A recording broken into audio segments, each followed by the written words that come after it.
Bonjour les amis, nouvelle vidéo aujourd'hui pour parler du procès américain des Macron face à Collins Owens. C'est Florent Philippot qui va nous révéler d'autres informations à ce sujet. Mais juste avant de l'écouter, comme d'habitude, n'oubliez pas de vous abonner, le pouce, le commentaire, le partage, le boost de la vidéo.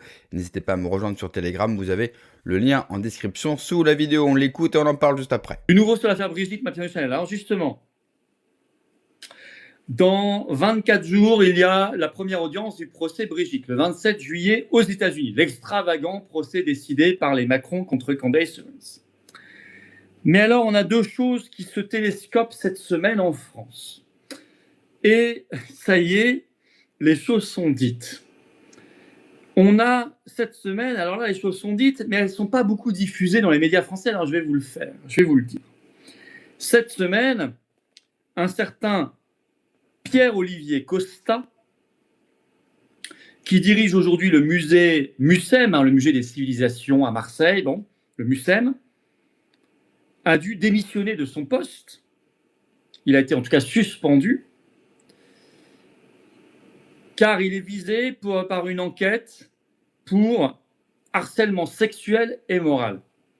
Alors ça, c'est quand vous lisez la dépêche AFP, on vous dit, voilà, le président du musée, le MUCEM, suspendu pour quelque chose comme ça.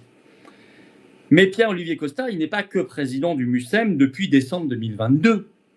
Il était surtout directeur de cabinet à l'Élysée de Brigitte Macron. Et il était, et il est toujours aujourd'hui très proche du couple Macron, les Thénardier de l'Élysée, protégé des Macron. Alors, je vais vous citer un extrait d'article de presse, France Info. Parallèlement, l'inspection générale des affaires culturelles a mené une enquête sur les conditions de travail au musée, le MUCEM. Selon l'intitulé de sa mission pour des faits de mal-être au MUCEM et tout élément en rapport. Elle a rendu son rapport au ministère début juin, selon une source syndicale qui ajoute que le contenu a été jugé accablant pour Pierre-Olivier Costa par ses lecteurs. Les représentants du MUCEM s'inquiétaient récemment de l'absence de réponse du ministère de la Culture à ces alertes. Tiens. Alors que le conseil d'administration du musée devait se tenir le 3 juillet. Dans une lettre envoyée à la ministre de la Culture, Catherine Pégard, la semaine précédente, ils ont dénoncé un climat délétère au sein du musée, évoquant une multitude de dysfonctionnements, de faits inacceptables qui relèvent uniquement d'agissements inappropriés de cette direction. Les mots sont dits avec une telle élégance, et vous avez compris ce qu'il y a derrière. Dans une publication sur Instagram, le député de Marseille, Hendrik Davy, s'est inquiété. La proximité du président du MUCEM avec le couple présidentiel, Emmanuel et Brigitte Macron, fait craindre aux organisations syndicales que l'affaire soit étouffé. Il n'a été que suspendu pour l'instant de son poste de directeur du musée, du MUCEM.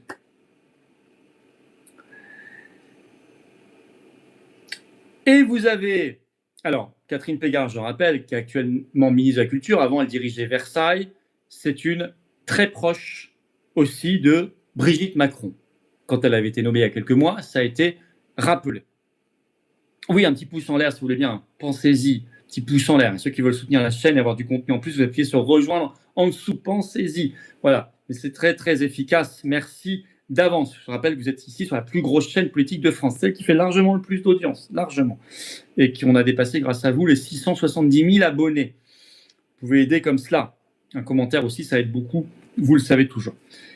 Et puis, cette semaine, comme quoi il y a parfois des hasards, des coïncidences d'actualité qui s'entrechoquent, vous avez le Parisien qui nous sort même un hors-série sur l'affaire Epstein en France, ce 1er juillet, avec ce titre « Paris était l'endroit le plus sûr du monde pour Jeffrey Epstein et ses amis », parlant, je cite le Parisien, de l'enquête impossible en France. En France, il était dans son fameux 22 avenue Foch, dans le 16e arrondissement de Paris, mais aussi dans ses hôtels de la Côte d'Azur, je cite, et dans les châteaux d'Île-de-France. Et on apprend qu'en France, il y a tout un tas de victimes qui n'ont jamais été entendues, dont des victimes, je cite le Parisien, qui avaient 13 ans. Alors, on n'est plus simplement, ce qui était déjà très grave, mais on nous disait souvent c'est des mannequins, des jeunes femmes, ce qui était déjà très grave parce que c'est de l'exploitation, etc. Mais là, on tombe dans la pédocriminalité pure et dure, des victimes de 13 ans. En France, l'enquête impossible. Paris était l'endroit le plus sûr du monde pour lui et ses amis. C'est-à-dire l'endroit où il ne se ferait pas choper, où il n'y aurait même pas d'enquête, pas de gêne, pas de problème. Tout ça,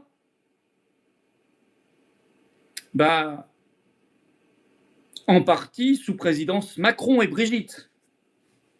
Tout ça en lien avec des personnalités très proches de Macron et Brigitte.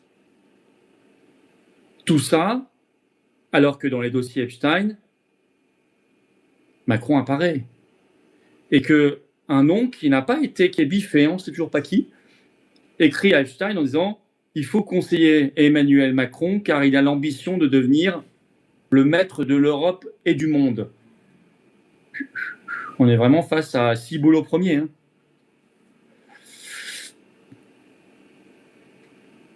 Alors, vous avez ces actualités qui s'entrechoquent là. Le directeur de cabinet à l'Élysée de Brigitte, pris pour harcèlement sexuel, moral. En catimini, affaire étouffée, disent les syndicats, trop proche du couple présidentiel. En même temps, tout ce qui se révèle sur l'enquête française. Et vous avez Braun-Pivet et Larcher qui refusent toujours une commission d'enquête sur le volet français de Psychopathe premier, écrit l'Irlande, c'est bien vu. Et vous avez donc le Sénat et l'Assemblée qui refusent toujours une commission d'enquête sur le volet français de l'affaire Epstein. Bravo Calitas qui est devenu soutien à la chaîne. Il a appuyé sur rejoindre. D'ailleurs, vous apparaissez ensuite d'une couleur différente et vous aurez du contenu en plus. Rien en moins pour les autres, je vous rassure. Rien du tout en moins. C'est juste du travail en plus pour moi. Il serait temps de faire cette commission d'enquête, non ? Les Patriotes la réclament depuis le premier jour. Le premier jour. Je n'entends plus les partis politiques, on ne les a pas beaucoup entendus, vous me direz. On a entendu un petit peu LFI au début, jamais le RN, et les autres non plus. Et on n'entend même plus LFI. Je parle des partis soi-disant d'opposition au Parlement. On ne les entend plus sur la commission d'enquête sur l'affaire Epstein et son volet français. On ne les entend plus. Les Patriotes la réclament et continuent de la réclamer. On est même ceux qui avons lancé la pétition nationale sur le sujet depuis le premier jour. Et l'affaire est très loin d'être terminée. Et donc, on ne lâchera pas le morceau. Tout ce qui touche au Macron devient problématique. Donc, on a ce DIRCAB qui est dans la merde. On avait son amie aussi, une de ses meilleures amies. Souvenez-vous, à qui elle avait donné 2 millions d'euros issus des pièces jaunes. Décidément, soit l'entourage des Macron est toxique, soit ce sont les Macron qui est toxique et tout ce qu'ils touchent, ou en tout cas tout ce qu'ils ramènent à eux, est corrompu. Franchement, c'est un miracle que ce couple s'en sort indemne. C'est un miracle. On ne compte plus le nombre d'affaires qui touchent personnellement le couple Macron. Je parle même pas de la Macronie. Juste Brigitte et Macron, vous avez déjà assez d'affaires pour qu'ils soient en tôle. En tôle. Effectivement, Florian pointe bien lui aussi un problème. Il n'y a pas d'opposition. Enfin, Macron traîne tellement de casseroles. Brigitte Macron traîne tellement de casseroles que c'est une aubaine. Normalement, si vous êtes une opposition, c'est une aubaine. Vous n'avez qu'à vous baisser et ramasser tout ce qu'il vous laisse. Et puis, vous n'avez qu'à les torpiller. Non, je n'ai jamais entendu l'opposition en parler. Ils ne parlent jamais de toutes les affaires qui touchent Emmanuel Macron et Brigitte Macron depuis 10 ans. Et même bien avant, parce que l'affaire Alstom, ça commence alors que Macron travaillait pour François Hollande. Donc cet homme-là traîne des casseroles depuis plus de 10 ans, trahit la France, fait exactement ce qu'il veut.